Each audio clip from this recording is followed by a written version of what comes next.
The rhythmic hum of the tires against the asphalt usually lulled me into a trance, but this time my parents' hushed conversation jolted me awake. Something about their tones made the hair on the back of my neck stand up. "Once we drop him off, we'll finally be free of this burden," Dad muttered. My heart rate spiked. Were they talking about me? No, it couldn't be. Mom glanced over her shoulder, her eyes meeting mine through the rearview mirror. A fleeting look of discomfort crossed her face before she turned back to Dad. "He'll be fine. We've arranged everything. It's for the best," she said, her voice strained. A knot formed in my stomach as I realized the truth. They were discussing abandoning me, their own son. Memories of their emotional distance and indifference flooded my mind, suddenly making sense. The car fell silent, but the tension was palpable. I wanted to confront them, to demand answers, but the words stuck in my throat. Instead, I studied their tense expressions, searching for any hint of remorse or hesitation.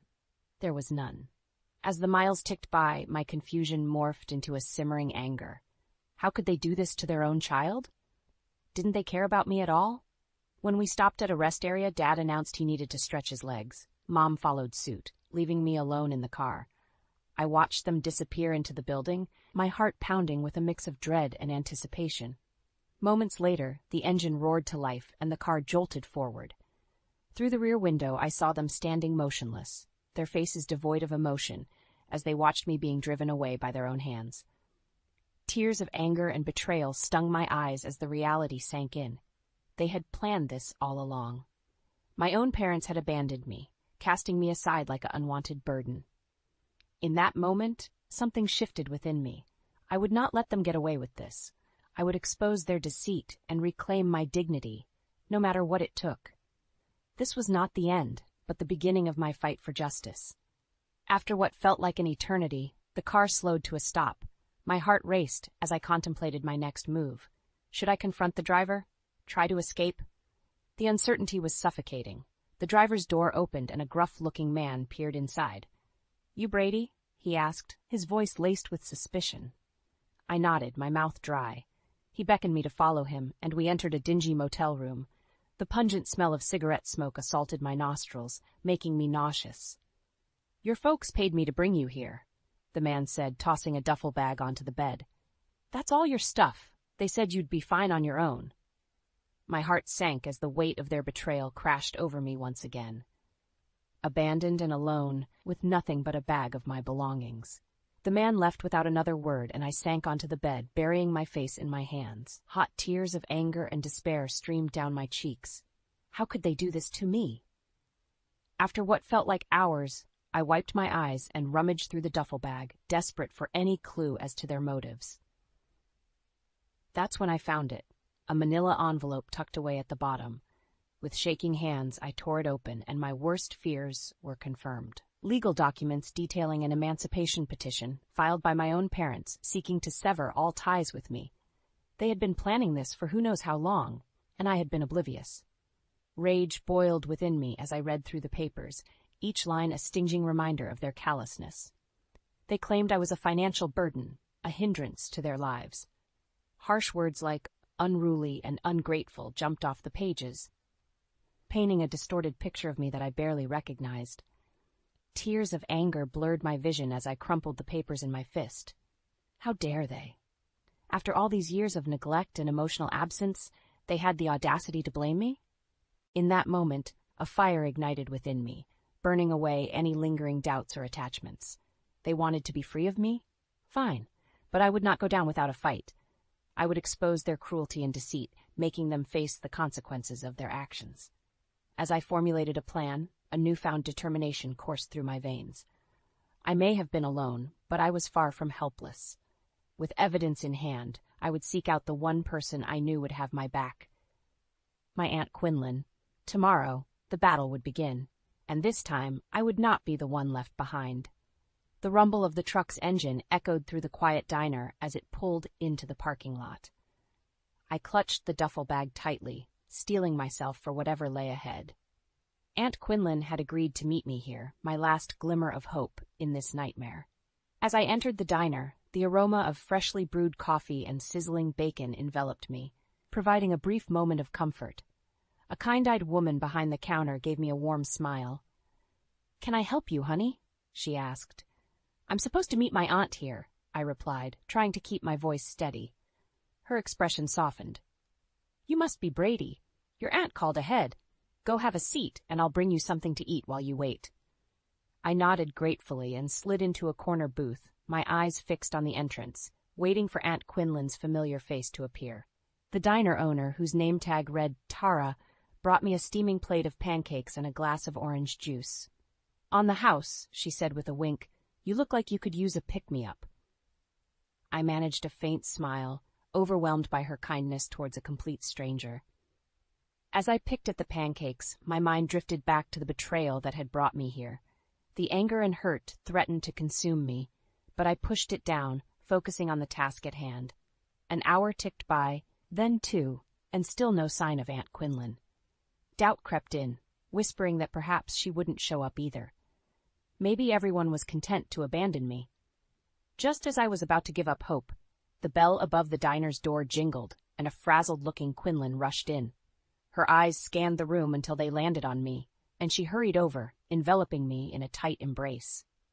"Brady, thank God you're all right," she whispered, her voice thick with emotion. "I came as soon as I could." She pulled back, holding me at arm's length, her gaze searching mine. "Tell me everything that happened." And so I did, recounting every agonizing detail: the overheard conversation, the abandonment, the legal papers.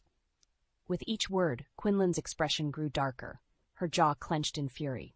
"Those bastards," she spat when I finished, her hands balled into fists. How could they do this to their own son? Tara, who had been hovering nearby, placed a comforting hand on my shoulder.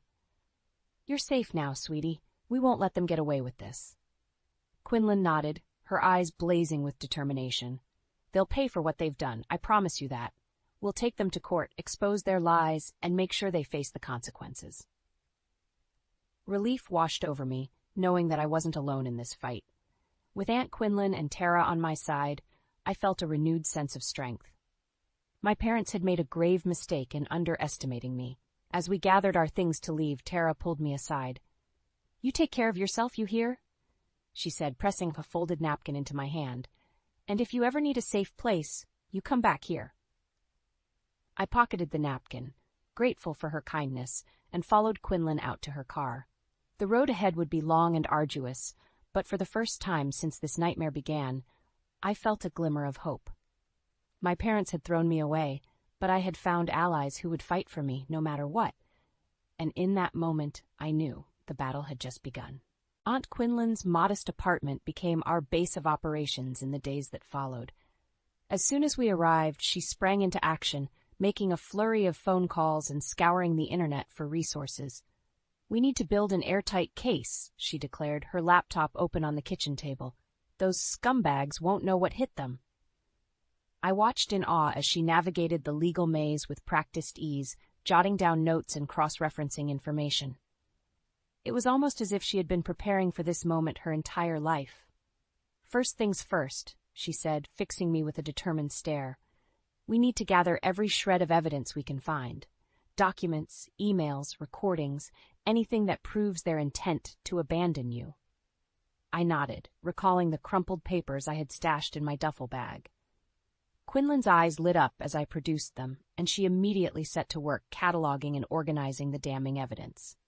Over the next few days, we pored over the materials, strategizing our approach and anticipating potential counter-arguments from my parents' legal team. Quinlan was relentless, leaving no stone unturned in her quest for justice. "They won't be able to wriggle their way out of this," she assured me, her voice brimming with confidence. "We'll make sure of it." One afternoon, as we were sifting through a stack of old emails, Quinlan let out a triumphant exclamation. "Jackpot!" She brandished a printout, her eyes gleaming. "These emails prove that your parents were planning this for months, maybe even years. They've been squirreling away money, hiding assets, all to ensure they could ditch you and live the high life." My stomach churned as the full weight of their betrayal sank in. They had been methodically plotting to discard me, like I was nothing more than a burdensome inconvenience. Quinlan must have sensed my turmoil because she reached across the table and gave my hand a reassuring squeeze. "We've got them now, Brady. They won't be able to deny or justify any of this. Her words ignited a newfound determination within me. For too long I had been the victim, powerless and cast aside. But no longer. With Quinlan's guidance, I was arming myself with the tools to fight back, to reclaim my dignity and hold my parents accountable for their despicable actions. Over the next few weeks, we assembled a formidable arsenal, a meticulously organized dossier brimming with irrefutable evidence, a list of potential witnesses and character references, and a game plan for navigating the legal system. "We're ready," Quinlan declared one evening, her eyes blazing with conviction. "It's time to take the fight to them." As I nodded in agreement, a sense of calm washed over me. The road ahead would be arduous, but I was no longer the frightened, abandoned child I had been weeks earlier. With Quinlan by my side, I was a warrior, prepared to battle for justice and make my parents answer for their sins. They had made the grave mistake of underestimating me, and now they would face the consequences of their cruelty. The gloves were off, and I was ready for war. As our legal battle heated up, Aunt Quinlan's determination only intensified. She was like a woman possessed, leaving no stone unturned in her quest for justice. "We need to hit them from every angle," she declared one evening, her laptop illuminating her fierce expression. "They can't be allowed to wriggle out of this." I watched in awe as she meticulously scoured through financial records, legal documents, and even old home videos, searching for any shred of evidence that could bolster our case. "Look at this," she said, beckoning me over to the computer. On the screen was a grainy video clip from my childhood, a birthday party if the balloons and cake were any indication. At first I didn't understand the significance, but then Quinlan hit play and the sickening truth became clear. There, in the background, my parents sat together on the couch, their expressions cold and disinterested as the younger version of myself blew out the candles. No smiles, no encouragement, just a callous indifference that made my heart clench. "This is proof of emotional neglect," Quinlan said, her voice thick with anger. "We can use it to show a pattern of behavior, a premeditated disregard for your well-being." As we combed through more footage, the evidence mounted. Missed school events, dismissive comments, and even instances where they outright ignored or belittled me. It was a harrowing reminder of the emotional void that had been my childhood. But Quinlan wasn't done yet. She dug deeper, uncovering financial records that painted an even more damning picture. "They've been siphoning money into offshore accounts for years," she revealed, her brow furrowed in disgust, "all while neglecting to provide you with even the most basic necessities." The revelation hit me like a punch to the gut. Not only had they emotionally abandoned me, but they had also deprived me of material support, all to fuel their own selfish desires. As the days wore on, the magnitude of their betrayal grew more staggering with each new discovery. Quinlan remained relentless, her determination to expose their depravity fueling her every move. "They won't be able to buy their way out of this," she vowed, her eyes blazing with righteous fury. "We're going to make sure they face the full consequences of their actions, both legally and in the court of public opinion." And so, armed with a mountain of damning evidence, we prepared for the showdown. My parents, once untouchable in my eyes, would soon be brought to their knees, forced to answer for their crimes against their own flesh and blood. As the date of the court hearing loomed closer, a sense of vindication washed over me. For too long I had been the victim, cowering in their shadow. But no more. With Quinlan by my side, I was a force to be reckoned with, a warrior ready to unleash the full weight of justice upon those who had so grievously wronged me. The battle lines were drawn, and there would be no mercy, no quarter given. My parents had made a grave mistake in underestimating me, and now they would pay the ultimate price. The courtroom was packed, the air thick with anticipation. Quinlan gripped my hand tightly as we took our seats, her steely gaze fixed on the empty chairs where my parents would soon be sitting. "Stay strong," she whispered. "We've got this." Moments later, the doors swung open, and my parents strode in, flanked by their high-priced legal team.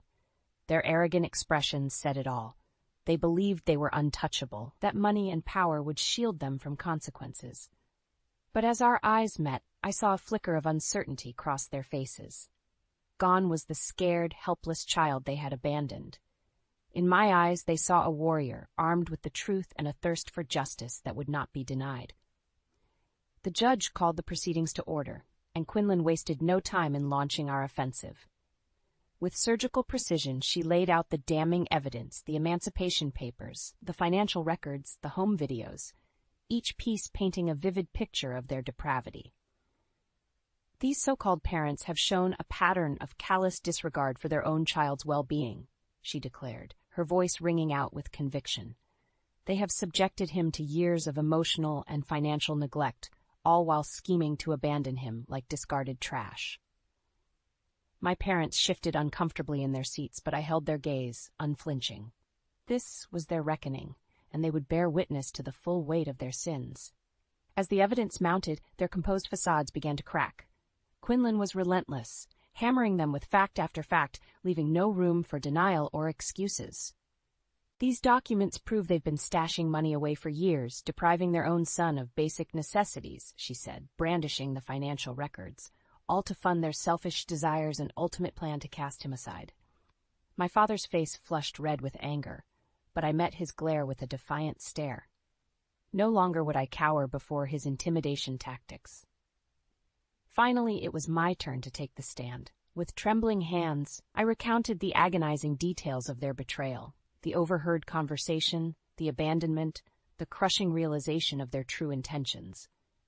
They left me stranded like a piece of unwanted garbage, I said, my voice thick with emotion. Their own child, tossed aside without a second thought. Tears streamed down my mother's face, but I felt no sympathy. These were crocodile tears, a desperate attempt to salvage what little shred of humanity they had left. As I stepped down from the stand, I caught Quinlan's proud smile. She gave me a subtle nod, a silent affirmation that I had done well. In the end, the judge's verdict was swift and decisive. The emancipation petition was denied, and an investigation into potential criminal charges was ordered.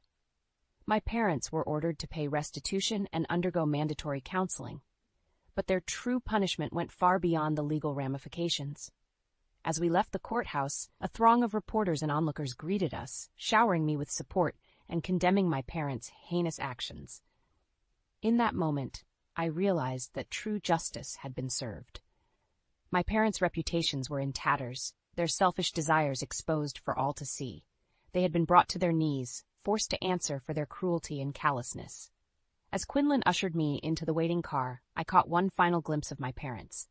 Broken, disgraced, and utterly defeated, and in that moment I felt a sense of catharsis wash over me. The battle was won, and I had emerged victorious. They had underestimated me, and now they had paid the ultimate price. The aftermath of the courtroom battle was both exhilarating and overwhelming. As Quinlan and I stepped out into the swarm of reporters and supporters, the weight of our victory hit me like a tidal wave. "Brady, Brady! Over here!" The reporters clamored, thrusting microphones and cameras in my face. Quinlan wrapped a protective arm around my shoulders, shielding me from the chaos. "Give the kid some space," she barked, her tone leaving no room for argument. As we pushed through the crowd, snippets of their questions reached my ears. "How does it feel to finally get justice? What would you say to your parents now? Are you worried about potential retaliation?" I remained silent, letting Quinlan take the lead as she expertly navigated us to the safety of her car. It was only when the door slammed shut, muffling the frenzy outside, that I finally let out the breath I had been holding. "You did it, kid," Quinlan said, her eyes shining with pride. "You took those bastards down in spectacular fashion." A grin spread across my face as the reality sank in. We had won, not just in the legal sense, but in the court of public opinion as well. My parents' reputations were in tatters, their misdeeds laid bare for all to see. "I couldn't have done it without you," I said, gripping her hand tightly. "Thank you for never giving up on me." Quinlan scoffed, waving off my gratitude. "Don't mention it. Those lowlifes had it coming. Now we just need to make sure they face the full consequences of their actions." Over the next few days, the saga of my parents' betrayal became a national spectacle. News outlets clamored for interviews, and social media buzzed with outrage and support for my cause. Quinlan fielded the requests with a shrewd eye, carefully curating our narrative and leveraging the public outcry to our advantage. "We need to keep the pressure on," she said, poring over the latest headlines. "The more exposure this gets, the harder it will be for them to wriggle out of facing real consequences." And so we rode the wave of public fury, granting strategic interviews and releasing carefully curated evidence that further damned my parents' actions. Their reputations were in free fall, and I reveled in their downward spiral.